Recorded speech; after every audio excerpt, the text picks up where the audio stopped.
한 발 더 들어가는 고품격 시사대담 뉴스인사 프라임 바로 시작하겠습니다. 매주 목요일 코너는 해문 양희삼의 종횡무진 코너입니다.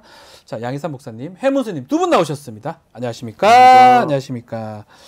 자, 두 분 나오면 항상 김건희 여사 얘기부터 먼저 합니다. 네. 자, 지난주, 이번 주 문자, 익십 이 얘기가 계속 반복되고 있습니다. 한동훈 또 김건희 여사 두 사람 간의 그 문자 내용 공개가 됐는데 스님 어떻게 보셨습니까? 일단 저 문자 내용 보고 네. 한 가지 언뜻 든 생각은 김건희 여사의 그 정무적인 감각이라 그럴까요? 네. 대단히 뛰어나신 분이다. 왜냐하면 이분이 이 여태까지 있어왔던 모든 그 논란들을 보면은 그 소위 그 운동 경기로 치자면 서브권자에 해당돼요. 그러니까 그 서브권자라는 건 뭐냐면 먼저 공을 그 던지는 사람, 항상 먼저 던지는 사람. 그 선수를 가지고 있는 사람이죠. 그 모든 김건희 여사의 논란, 약간 더 아래쪽으로 얘기하면 김건희 여사가 이렇게 모든 무리는 다 김건희 여사 스스로 서브권자가 되어서 일어난 일이지 누구의 걸 받아치는 경우가 없어요. 그래서 이번 그 한동훈 후보와의 김건희 여사의 논란에도 핵심은 김건희 여사가 서브를 넣었다는 거예요. 근데 이 서브를 한동훈이 받지 않았다는 거죠. 그래서 이제 판이 성립되지 않았는데 그 논란 자체가 거기서 사실은 그렇게 되면 종결돼야 되는데 그거를 아주 임의의 타이밍에 한동훈 위원장, 한동훈 후보의 아주 결정적인 시점에 그거를 제3자를 통해서 공개함으로써 다시 서브권자가 되었다는 서브에 서브를 넣은 아주 그 독특한 문자 메시지도 서브였지만 이 공개하는 것도 그렇죠. 서브다. 그래서 다시 이런 나라를 발칵 뒤집는 이 정도의 파문을 일으킨다는 것은 정말 대단한 정무 감각이라고 안 할 수 없습니다. 항상 그 이슈를 선점하고 잡는데 뭔가 노련하다. 노련하죠. 짚어주신 것 같아요. 늘 주목받고 싶으신 분이시잖아요. 저는 그 문자를 보면서 뭔가 좀 이상했어요. 문장이 너무 매끄럽다. 그랬더니 나중에 알고 보니까 그 뭐 조선일보에선가 이렇게 많게 해서 나온 거라고. 원래 저렇게 다 말씀을 수려하게 유려하게 하실 수 있는 분이 아니거든요. 이상한 문자 평소에 보면 이상한 문자들이 많았었는데 다른 문자들 보면 뭐 아니면 저기 뭐야 문자 그 녹음했던 자료 보면 좀 다른 것 같기도 한데 그리고 아니 문자들이 저기는 상당히 잘 썼다고 보여지긴 해요. 그래서 깜짝 놀랐어요. 이분이 이러실 분이 아닌데. 그리고 그 소위 말하는 점을 찍는데 이게 막 엉뚱한데 아무데나 막 들어가거든요. 그래서 그런 분이 아닌데 해서 제가 깜짝 놀랐는데 이게 좀 만져졌다. 요거 점은 딱딱딱 떨어지잖아요. 지금. 이거 누가 만졌다. 근데 여기서 이제 정말 일부러 놓치고 있는 건지 아니면 일부러 그냥 말을 안 하고 있는 건지 모르겠는데 이 내용들을 우리가 좀 놓치고 있는 것 같아요. 어찌됐건 국정농단 그리고 당무 개입의 이 흔적들이 보이고 그리고 여기서 나온 댓글 부대 이야기가 나왔지 않습니까? 그렇죠, 댓글팀. 이거 엄청난 얘기 아닙니까? 그 드루킹 사건 그것 때문에 김경수 지사는 이게 뭐 사실인지 감옥까지 갔다 오고 지금 나가고 앞으로 원하고 있잖아요. 그러고 있는데 거기에는 지금 주목하지 않고 이 껍데기에 지금 이게 지금 엄청난 사건인데요. 엄청난 일들이 숨겨져 있는데 그 얘기는 하지 않고 일십을 했니, 무시를 했니, 무시를 안 했니 여기에 초점이 간 게 좀 이상하다. 자, 그리고 지금 저희 뭐 이 종횡무진 코너에서 대통령 부부하고 한동훈 후보 관계 얘기는 많이 했습니다. 그렇지만 문자 내용을 좀 보면 또 보도 같은 걸 보면 이런 어떤 윤석열 한동훈의 갈등 배경이 결국은 김건희 여사 아니냐 이렇게 좀 풀이가 되거든요. 막 아마 김건희 여사하고 이렇게 무슨 문자 그 보고 지금 나오면 이 이후에 갈등들을 막 풀라고 했는데 풀리지 않고 뭐 이런 것도 있는 것 같아요. 어떻게 보십니까? 제가 볼 때 한동훈 후보와 김건희 여사의 사안을 대하는 태도가 완전히 다른 사람입니다. 그렇기 때문에 저 갈등이 유독 만들어졌다고 저 생각하는데 한동훈 후보가 저 문자를 받고 대답하지 않은 이유 저 알 것 같아요. 뭐죠? 두 분의 관계가 오래됐는데 옆에서 김건희 여사를 이렇게 지켜보니까 김건희 여사는 어떤 일이 일어나기 전에 전화 한 번씩 돌리고 의견 청취하시고 그거를 파악해가지고 나중에 그 문제를 가지고 서브를 넣는 스타일이라서 알았기 때문에 스타일이다.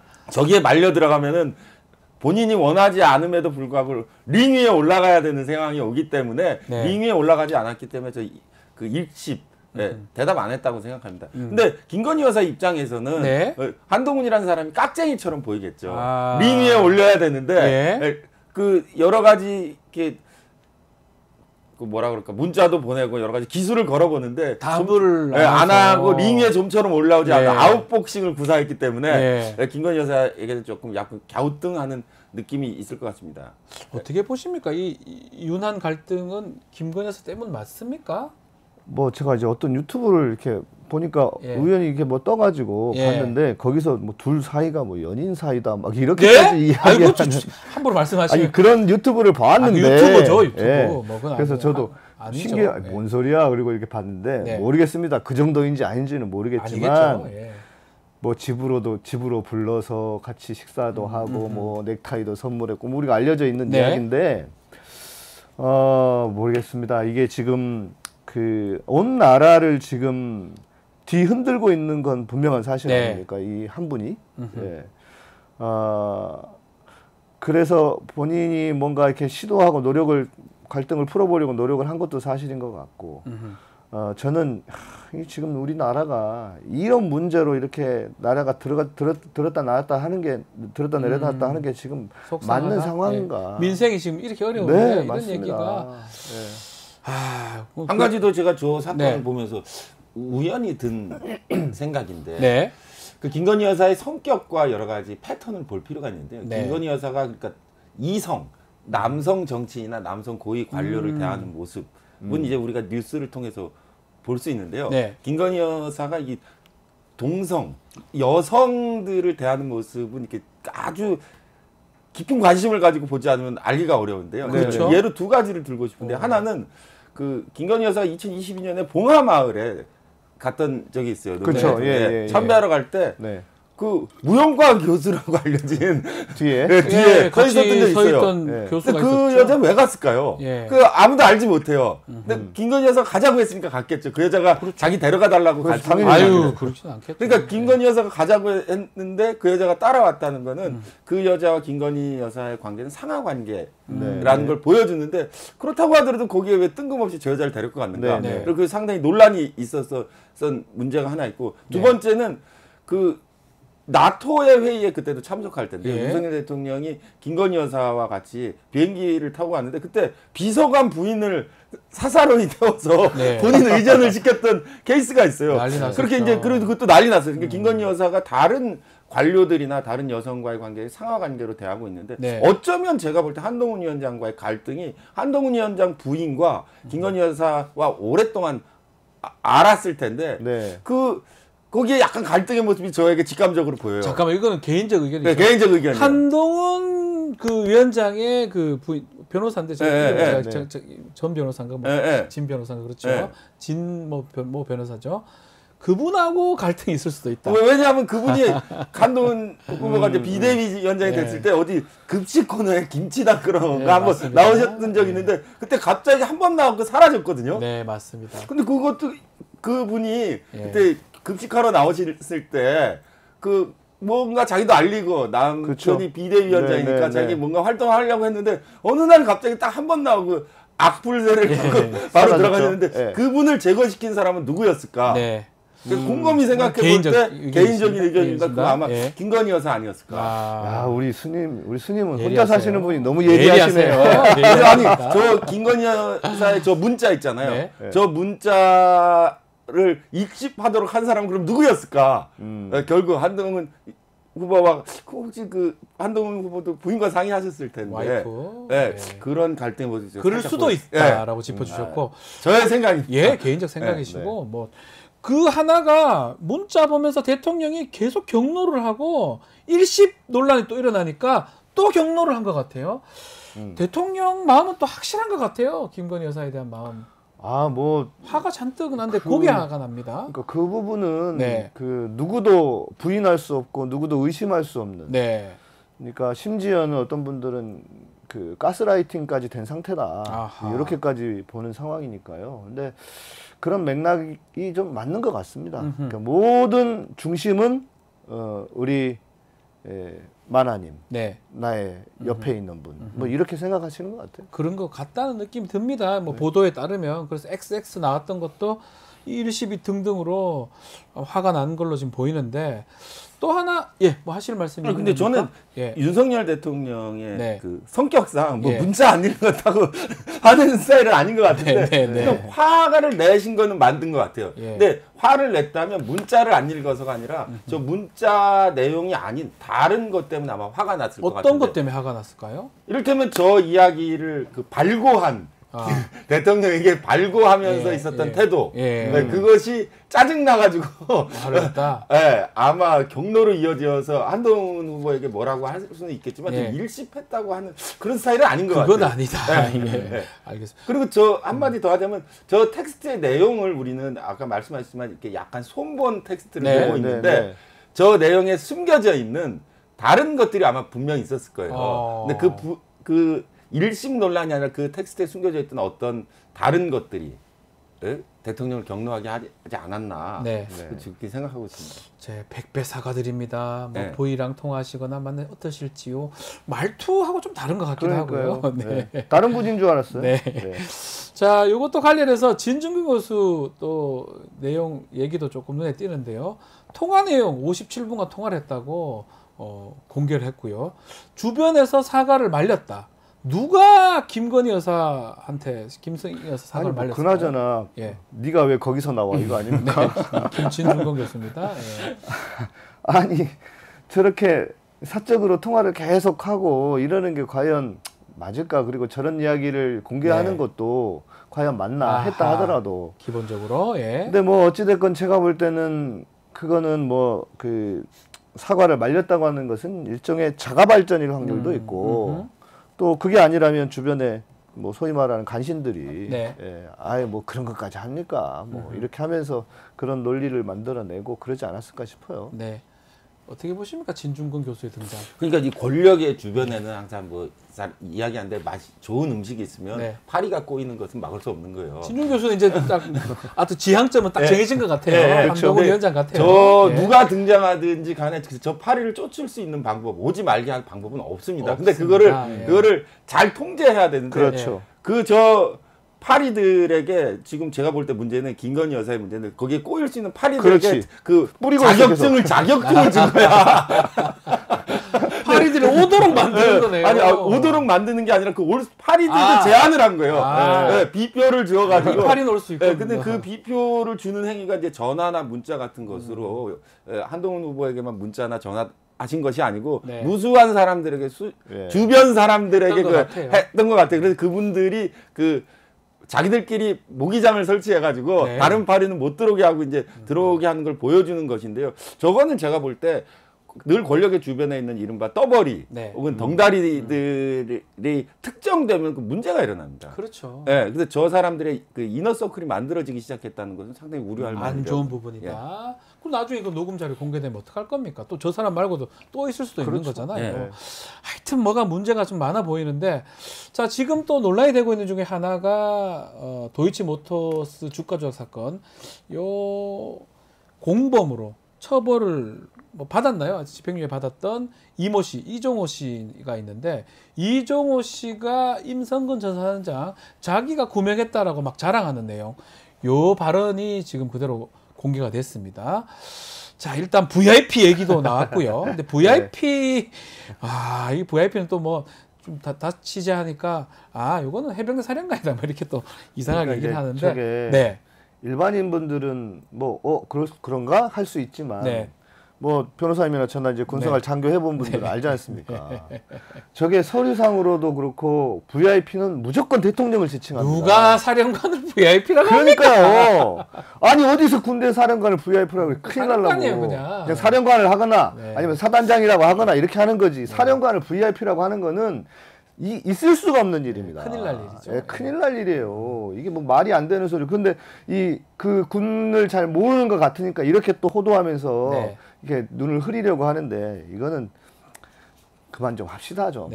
이게 결국은 좀 결정적 증거라고 봐야 됩니까? 어떻습니까? 결정적 증거라고 보기는 어려워요? 왜냐하면 그 떠벌이와 덩다리들은 가장이 생활화돼 있어요. 떠벌이들이구나 이것도. 예. 근데 저분이 김건희 여사가 진짜 아는지는 모르는지 그거는 이미 알 수 없는 거예요. 어느 정도 가까운지. 그러나 매우 절친이라고 본인이 얘기하고 있겠죠. 예. 그러면 윤석열 내가 잘 알지.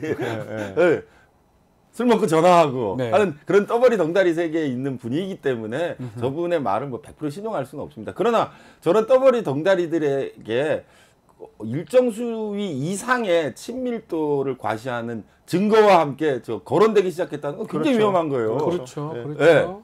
또 증거가 있으면 어떡할 건데. 지금 대통령실 입장에서는 전혀 무관하다라고 얘기를 해버렸어요, 벌써. 근데 지난번에도 우리 청문회 기억할 겁니다. 임성근한테 이종호 아냐고 물어보니까 모른다고 골프 친 적도 없고 막 계속 그런 얘기를 벌써 다 했어요. 국민들 보는 앞에서. 지금 보면 모르지 않는 상황이 지금 보이는 거잖아요. 녹음 자료 보면. 그러니까 다 거짓말이었던 거잖아요. 이런 거 아닙니까? 저는 박지훈 변호사님을 모릅니다. 제가 모른다고 이렇게 말하는 것과 뭐가 다릅니까? 그러니까 지금 똑같은 거잖아요. 국민들이 봤을 때 이게 거짓으로 보이는 거잖아요. 이런 뻔히 보이는 상황인데 어찌됐건 살아나려고 이렇게 하는데 거짓말을 계속 낳고 덮는데 언제까지 덮어질 수 있을까 싶어요. 그 유명한 말이 있습니다. 과장과 허위에 아주 익숙하신 분들이 잘 인용하는 거는데요. 자기를 위한 거짓말은 거짓말이 아니라는 자기한테 자기를 지키기 위한 거짓말은 거짓말이라고 볼 수 없다. 법상으로도 형법상으로도 자기를 위해서 증거인멸하는 건 처벌되지 않습니다. 당연히 한다고 봐요. 근데 자기를 위해서 자기를 지키기 위해서 하는 거짓말은 거짓말이 아니라고 저분도 생각하고 있었기 때문에 무수히 VIP는 계속 특정돼서 변할 수 있습니다. 그리고 저 사람에게 말할 수 없어요. 근데 저런 그 소위 수준 높은 떠벌이 덩다리들이 이제 나타났다는 건 굉장히 위험한 거예요. 수준이 높다기보다는 강도가 깊은, 강도가 센. 아마 이제 구명 로비 이제 결국 그걸로 우리가 확인할 수 있는 추측할 수 있는 부분은 그런 이모 씨가 좀 더 말씀드리면 그 주가 조작 사건의 김건희 여사 공범이고요. 결국 이 이모 씨가 임성근을 자기가 구명을 했다. 별 4개 내가 만들어준다. 내가 다 한 거 아니냐. 라는 얘기를 이제 떠벌렸다는 거예요. 자, 뭐 일단 아니라고 대통령실에서 얘기를 하지만 뭐 추가 확인을 해야 돼요. 근데 전혀 모르는 사이다. 이렇게 보기는 어렵지 않나요? 이런 부분도 나올 것 같거든요, 저는. 그러니까 이게 저도 뭐 제가 언론인은 아니지만 그 언론의 생리상 모든 걸 한꺼번에 다 까지 않지 않습니까? 그렇죠. 그러면 이렇게 나오면 또 반응 보고 그 다음 거 던지고 하는데 이거 제가 볼 땐 그 다음 거도 준비가 돼 있지 않을까 싶고 이거는 정말 뭐 민주당에서도 얘기했지만 박근혜 때보다도 더 심각한 국정농단이다. 정말 그렇지 않습니까? 이거는 있을 수 없는 일이고 어떻게 이런 일이 대한민국에서 이렇게 버젓이 일어나고 그러면 또 생각해보고 유추해볼 수 있는 게 이번 일만 그랬을까 과연 다른 건 안 그랬을까? 그 뭐 최재형 목사님 얘기하는 것처럼 뭐 쇼핑백 들고 줄 서 있었다고 하는 이 그림이 자연스럽게 떠오르지 않습니까? 자, 그리고 지금 경북경찰청은 이제 며칠 전에 임성근 전 사단장 무혐의해서 불송치 결정을 지금 내린 상황인데 그래서 임성근 전 사단장이 또 자기한테 그 거짓말 허위사실한 사람 법적 조치하겠다 이렇게 예고를 했습니다. 이거 어떻게 보십니까? 법적 조치는 뭐 그 사람 권리인데 하겠죠. 근데 저 법적 조치라는 게 도대체 뭘 어떻게 법적 조치를 할 것이냐. 억울하다는 거죠. 자기 욕했던 사람들. 저분도 이제 그 본인을 항변하기 위해서 자기 입장을 얘기한 거지 실제로의 어떤 조치에 이르기에는 상당히 어려울 거고, 그리고 저분이 지금 자제하고 근신해야 될 입장이니까 그렇게 보이는데요. 법적 조치를 뭐 어떻게 하겠습니까? 다만 이제 자기는 무고하다, 또 명예가 훼손당했다라는 이제 그런 제스처에 불과하다고 생각하는데, 그런데 그 뭐 구명 이런 것까지 다 나오는 상황이라서 이게 과연 법적 조치가 가능할지 모르겠습니다. 그러니까 시한을 정하고 언제까지 그리고 사과의 형식도 뭐 자기한테 뭐 메일을 보내거나 뭐 해야 된다 이렇게 했는데 제가 볼 때 이거는 그 사람의 임성근 사단장의 머리에 나온 것 같지 않고요. 일종의 그 검찰 세력들에게서 어떤 오더를 받은 게 아닌가 이런 생각이 들어요. 오더요? 그러니까 오더거나 아니면 뭐 참고를 했거나 누구 도움을 받았거나 지금 우리 역사상에 이런 일이 있었습니까? 없었죠. 제가 볼 때는 야 이게 나라가 이렇게까지 가는구나 싶은데 저는 이런 생각이 들었어요. 뭐 예를 들면 우리도 고소하겠다는 거 아닙니까? 우리는 뭐 한 얘기가 없죠. 그러니까 이런 이야기를 하는 거에 대해서 네, 고소하겠다. 우리는 뭐 변호사님 계시니까 괜찮긴 하지만 제가 뭐 괜찮긴 하시겠지만 그러니까 누가 그러더라고요.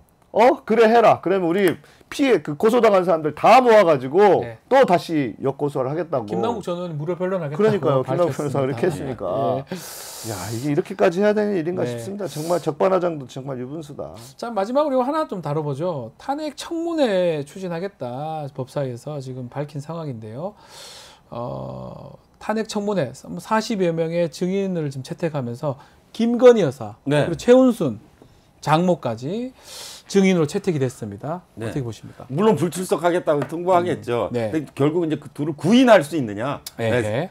강제적으로 청문회 출석시킬 수 있느냐의 문제일 텐데 그건 좀 현재로서는 좀 어려워 보이긴 하는데 일단 그러니까 어떤 조치라기보다도 네. 이렇게 공격의 하나의 패턴이라고 아마 받아들일 것 같아요. 상대편에서. 그래서 민주당이 공격하는 것이다 이렇게 보는 거죠. 그런데 저는 이 청문회 추진과 동시에 아까 첫 번째 서두에서 제가 드렸던 말씀으로 되돌아가면 김건희 여사와 같은 스타일은 어떤 이슈에 대해서 또 다른 이슈를 제공함으로써 저 문제를 돌파해 나갈 거기 때문에 요것도 던질 것이라고 보십니까? 뭐라도? 그렇죠. 새로운 파문을 일으키는.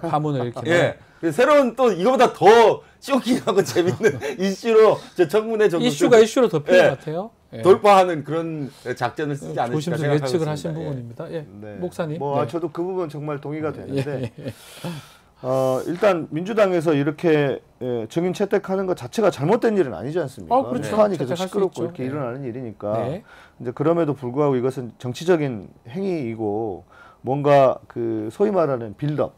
그러니까 민주당이 가야 할 길에서 결국은 지금 뭐 여당 내에서 먼저 자기들이 뭐 탄핵하자는 거냐 이렇게 얘기하면서 코끼리 이야기를 계속 하고 있는데 결국 무엇인가 그 목표점을 향해 가는 과정에서 빌드업하고 있는 게 아닌가 싶은 생각이 들고 그래야 된다고 생각합니다. 이거는 도저히 용납할 수 없는 일이고 국민들 입장에서도 그래서 결국 또 시민들이 국민들이 또 고생하면서 또 일어나야 되지 않을까 하는 생각. 알겠습니다. 자 오늘 말씀은 여기까지 들어야 될 것 같습니다. 해문수님, 양희삼 목사님 두 분 말씀 감사합니다. 네 고맙습니다.